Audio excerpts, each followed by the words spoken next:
প্রথম দেখায় মনে হতে পারে এটা কোনো পরিত্যক্ত ঘর কিংবা পশু পাখির আশ্রয়স্থল। মূলত এটা বরিশাল বিএম কলেজের বাকসু ভবন।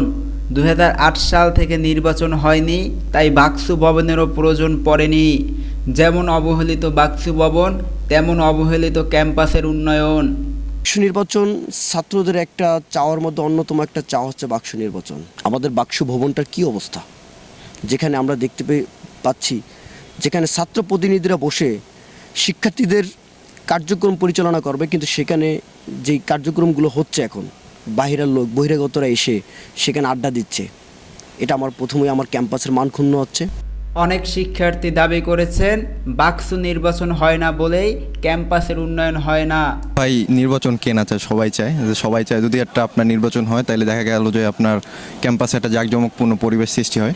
সো এই জন্য আমি মনে করি যে অবশ্যই বিএম কলেজে একটা নির্বাচন হওয়া দরকার আমার মতে। কলেজ ক্যাম্পাসের প্রতিনিধিত্ব করার জন্য, জঞ্জাল মুক্ত করার জন্যই, কথা বলার জন্যই একজন ছাত্র প্রতিনিধি দরকার। আবার মিশ্র প্রতিক্রিয়াও আছে অনেক শিক্ষার্থীর। অনেকের মতে নির্বাচন মারমুখী পরিবেশ সৃষ্টি করে, তাই যেমন আছে তেমনই থাকা ভালো।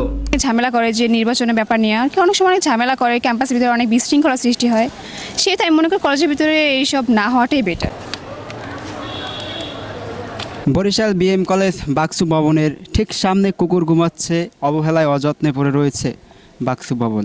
2008 সালের পর একবারও নির্বাচন হয়নি। সাধারণ শিক্ষার্থীরা চাচ্ছে নির্বাচন হোক, ক্যাম্পাসের উন্নয়ন হোক। রাশেদ হাসান অন্তর, চ্যানেল এল।